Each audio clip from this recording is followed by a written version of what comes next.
Hello friends, ओम श्री गणेशाय नमः। आप सभी का स्वागत है आपके अपने यूट्यूब चैनल पर। फ्रेंड्स, आज हम आपको इस वीडियो में बताने जा रहे हैं साल 2024 की गौरी तीज का शुभ मुहूर्त, पूजा विधि, व्रत कथा, पूजा सामग्री के बारे में। फ्रेंड्स, वीडियो शुरू करने से पहले आपसे रिक्वेस्ट है, अगर आप हमारे चैनल पर नए हैं और आपने अभी तक चैनल को सब्सक्राइब नहीं किया है तो प्लीज सब्सक्राइब कीजिएगा चैनल को, साथ ही प्रेस कीजिएगा बेल आइकन को, जिससे नए वीडियो से रिलेटेड नोटिफिकेशन आपको तुरंत प्राप्त हो सके। और वीडियो पसंद आने पर वीडियो को लाइक और शेयर जरूर कीजिएगा ताकि सभी भक्तों को इस वीडियो का लाभ प्राप्त हो सके। और कमेंट बॉक्स में ओम श्री गणेशाय नमः जरूर लिखिएगा। चैत्र माह में शुक्ल पक्ष की तृतीय तिथि को गणगौर तीज मनाई जाती है। गणगौर तीज को गौरी तीज और सौभाग्य तीज के नाम से जाना जाता है। हिंदू धर्म में गणगौर पूजा का विशेष महत्व माना गया है। खास तौर पर गणगौर तीज का व्रत मध्य प्रदेश और राजस्थान में मनाया जाता है। गणगौर का पर्व चैत्र कृष्ण पक्ष की प्रतिपदा से आरंभ होकर चैत्र शुक्ल पक्ष की तृतीय तिथि को गणगौर तीज पर व्रत पूजन के साथ समापन होता है। इस तरह यह पर्व पूरे 17 दिनों तक चलता है। यह दिन महिलाओं के लिए विशेष महत्व रखता है। इस दिन स्त्रियां गणगौर माता यानी माता गौरा का विधि विधान से पूजा करती हैं। पौराणिक मान्यताओं के अनुसार माता गौरजा यानी माँ पार्वती होली के दूसरे दिन अपने पीहर आती हैं और 8 दिनों के बाद ईश्वर जी यानी भगवान शिव उन्हें वापस लेने के लिए आते हैं। इसलिए यह त्योहार होली की प्रतिपदा से आरंभ होता है। इस दिन से सुहागन स्त्रियां और कुंवारी कन्याएं मिट्टी के शिव जी यानी गण और माता पार्वती यानी गौर बनाकर उनका प्रतिदिन पूजन करती है। इसके बाद चैत्र शुक्ल तृतीया तिथि को गणगौर यानी शिव पार्वती की विदाई की जाती है, जिसे गणगौर तीज कहा जाता है। साल 2024 में गौरी तीज के दिन दुर्लभ महासंयोग बन रहा है। इस दिन आयुष्मान योग, प्रीति योग, रवि योग का महासंयोग बन रहा है। इन योगों में पूजा पाठ या किसी भी कार्य को करने पर अमोघ फल की प्राप्ति होती है और सभी कार्य शीघ्रता से ही पूर्ण होते हैं और मनवांछित वर की प्राप्ति होती है। यह पर्व नवविवाहिताओं के लिए बहुत ही खास होता है।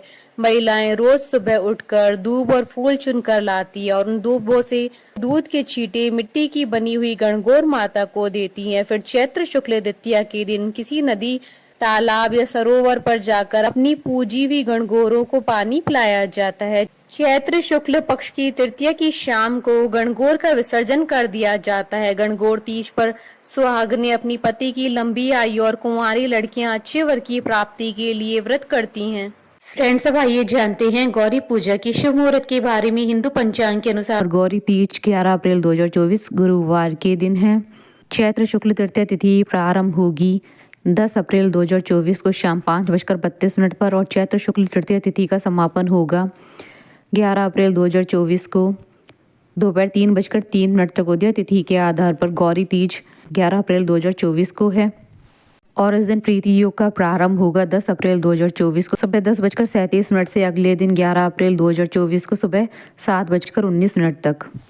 और आयुष्मान योग का प्रारंभ होगा 11 अप्रैल 2024 को सुबह 7:19 से अगले दिन सुबह 12 अप्रैल 2024 को सुबह 4:29 तक। और रवि योग का प्रारंभ होगा सुबह 6:07 से अगले दिन 12 अप्रैल 2024 को सुबह 1:39 तक। और ब्रह्म मुहूर्त रहेगा 11 अप्रैल 2024 को सुबह 4:36 से सुबह 5:22 तक। और अभिजीत मुहूर्त रहेगा दोपहर 12:03 से दोपहर 12:53 तक। और इस दिन राहु काल रहेगा दोपहर 2:01 से दोपहर 3:35 तक। राहु काल के दौरान कोई भी शुभ कार्य नहीं किए जाते हैं। गणगौर व्रत की पूजा सामग्री: चौकी, तांबे का कलश, काली मिट्टी, श्रृंगार का सामान, होली की राख, गोबर या मिट्टी के कुंडे, गमले, मिट्टी का दीपक, कुमकुम, हल्दी, चावल, बिंदी, मेहंदी, गुलाल और अबीर, काजल, घी, फूल, आम के पत्ते, जल से भरा हुआ कलश, नारियल, सुपारी, गणगौर के कपड़े, गेहूं और बांस की टोकरी, चुनरी, कौड़ी, सिक्के, पूड़ी, घेवर, हलवा आदि।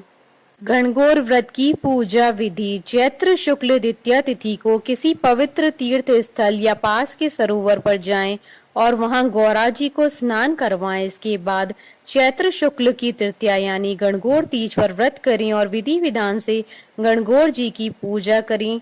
घी का दीपक प्रज्वलित करें।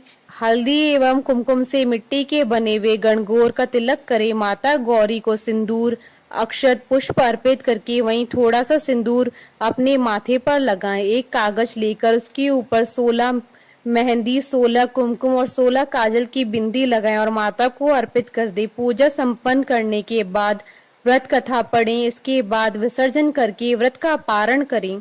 फ्रेंड्स, अब आइए प्रारंभ करें गणगौर की कथा। चैत्र का महीना आया। पार्वती जी को भाभी के उजड़ने के लिए पियर जाना था, तो महादेव जी बोले हम भी तुम्हारे साथ चलेंगे। तो ईसर और गौरा जी नंदी को साथ लेकर निकले।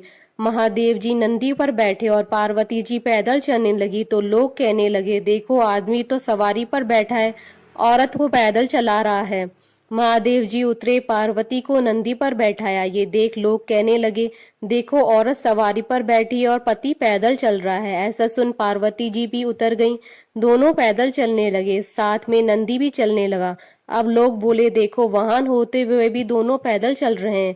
तो ईसर गौरा जी दोनों नंदी पर बैठ गए। लोग बोले, देखो छोटे से जीव पर दोनों जने बैठे हैं। पार्वती बोली, भगवान दुनिया कैसी है, नंदी पर बैठने नहीं दे और पैदल चलने नहीं दे। ईसर जी बोले, पार्वती ये संसार है, यहाँ ऐसा ही होता है। आगे गए तो एक गाय उठती बैठती बेचैन हो रही थी। गौरा जी पूछने लगी, भगवान ये गाय कष्ट में क्यों है? तो ईसर जी बोले, इसके बछड़ा होने वाला है। गौरा जी बोली, बच्चे के लिए इतना कष्ट मुझसे सहन नहीं होगा, मेरे गांठ दे दीजिए। ईसर जी बोले, आगे चलो। आगे गए तो घोड़ी उठक बैठक करती दिखाई दी। गौरा जी बोले, इस घोड़ी को क्या कष्ट है? ईसर जी बोले, इसके बच्चा होने वाला है। गौरा जी बोली, मुझसे इतना कष्ट सहन नहीं होगा, मेरे गांठ दे दो। ईसर जी बोले, आगे चलो। आगे गए तो राजा की नगरी में उदासी छाई थी, डोल नगाड़े उल्टे थे। गौरा जी पूछने लगी, सब यहाँ उदास क्यों हैं? ईसर जी बोले, यहाँ रानी के कुंवर होने वाला है। अब तो गौरा जी माने नहीं और बोले, बच्चे के लिए इतना कष्ट हो तो मुझे बच्चे नहीं चाहिए, आप मेरे गांठ दे दो। ईसर जी को गांठ देनी पड़ी। ईसर जी ससुराल पहुंचे, पीपल के पेड़ के नीचे वास किया। गौरा जी पीहर में सहेलियों में मग्न हो गई। गणगौर नजदीक आई। ईसर जी बोले, आज गणगौर है, सब औरतें पूजा करने आएंगी। सवेरे से ही स्त्रियां पूजा करने आने लगी। गौरा जी भी सभी को सुहाग बांटने लगी। दोपहर के समय नदियों की औरतें ओढ़ पहनकर 16 श्रृंगार करके पूजा करने गीत गाती हुई आई। गौरा जी बोली, सुहाग तो सारा बांट दिया, ये औरतें तो अब आई हैं। ईसर बोले, गौरा जी चिट्टी उंगली जल में खोलो, धो, नैनों का सुरमा निकालो, मांग से सिंदूर निकाल, टीकी में से रोली निकाल और सभी स्त्रियों को अमर सुहाग दो। इस वक्त गौरा जी की मांग का सिंदूर, चिट्टी उंगली की मेहंदी, टीकी से रोली, आंखों का काजल लेके लोटे के जल में डालकर ज्वारे से सभी पूजा में आई। कन्याओं व स्त्रियों की अमर सुहाग के छींटे दिए। गौरा जी ने ईसर जी के कहे अनुसार सबको अमर सुहाग दिया। अब ईसर गौरा जी घर आए। ईसर जी जीमने बैठे, जितना बनाया सब जीम गए। अब गौरा जी भी जमीन पर बैठी तो माँ बोली, बेटी मैं थोड़ा और भोजन बनाती हूँ। तो बेटी बोली, माँ मैं तो बेटी हूँ, कुछ भी खा लूंगी। और गौरा जी ने जला बटिया और बथुआ की पीढ़ी खाकर लोटा भर पानी पी लिया। माँ ने सीख दी। वहां से निकलकर ईसर गौरा जी पीपल के नीचे आए। ठंडी छांव में थकी हुई पार्वती जी को नींद आ गई। ईसर जी ने पार्वती जी के पेट की ढकनी खोली, देखा तो जला हुआ बाटिया और बथुआ की पिंडी थोड़े से पानी के साथ पड़ी थी। ईसर जी ने ढकनी वापस ढक दी। पार्वती जी जागे तो ईसर जी ने पूछा, गौरा क्या क्या जीमा? गौरा जी बोली, ईसर जी जो आपने जीमा वही हमने जीमा। ईसर जी कहने लगे, पार्वती सच बोलो। गौरा जी बोली, रसोई में माँ भेद थोड़ी करेगी। ईसर जी बोले, देखो गौरा जी तुम्हारे पेट में जला बाटिया व बथुए की पिंडी के अलावा थोड़ा सा जल है। गौरा जी बहुत नाराज हुई और बोली, देखो भगवान आज तो आपने मेरी पेट की ढकनी खोली, ऐसा जगत के साथ मत करना। पियर की बात ससुराल और ससुराल की बात पियर में नहीं करनी चाहिए। पार्वती इतना बोली और ईसर गौरा जी वापस कैलाश पर्वत के लिए रवाना हुए। आगे देखा राजा के यहाँ शहनाइयां बज रही हैं, लोग खुशियां मना रहे हैं, रानी बहुत खुश है। गौरा जी बोली, कुंवर होने पर इतनी खुशी होती है, आप मेरी कृपा करके गांठ खोल दें। ईसर जी बोले, पार्वती मैंने पहले ही कहा था मेरी गांठ खोले नहीं खुलेगी। आगे घोड़ी के बच्चा हुआ, वह अपने बच्चे को प्यार से चाट रही थी, वह बहुत प्रसन्न थी। पार्वती जी बोली, आप मेरी गांठ खोलो। महादेव जी बोले, ये गांठ नहीं खुलेगी। आगे गाय अपने बच्चे को प्यार से चाट रही थी और बहुत खुश हो रही थी, और इस गाय की मालकिन भी बहुत खुश थी। पार्वती जी सोचे, जानवरों को बच्चों की इतनी उमंग है तो मानव की तो क्या बात है। और ईसर जी से बोली, भगवान मेरी गांठ खोलो, नहीं तो मैं आगे नहीं चलूंगी। इस पर ईसर जी बोले, अब कुछ नहीं हो सकता है। थोड़े दिन बीते, पार्वती जी ने अपने मैल का पिंड बनाया और उसमें प्राण फूके। उस बालक को रखवाली रख के पार्वती जी स्नान करने गई। भगवान आए, बालक ने उनको अंदर नहीं जाने दिया, तो भगवान ने पूछा कि तू कौन है।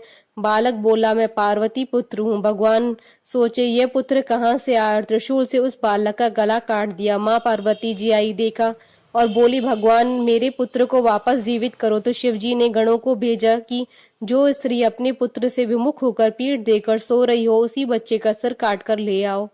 गण सभी जगह घूमते घूमते जंगल में पहुंचे, जहां एक हथनी अपने बच्चे से विमुख होकर सो रही थी। गण उसका सिर काट लाए। भगवान ने उस सिर को बालक के शरीर पर जोड़ दिया और अमृत का छींटा दिया। बोले, दुनिया में सबसे पहले गौरी पुत्र गणेश जी की पूजा होगी, बाद में दूसरे देवताओं की पूजा होगी। खोटी की खरी अधूरी पूरी, हे गणगौर माता हम सबको अमर सुहाग देना। फ्रेंड्स, गणगौर की कहानी, विनायक जी की कहानी और गणगौर के उद्यापन विधि का वीडियो आप देख सकते हैं हमारे चैनल पर। इसका लिंक आपको डिस्क्रिप्शन बॉक्स में मिल जाएगा। हमारे साथ इस वीडियो में अंत तक बने रहने के लिए आपका धन्यवाद।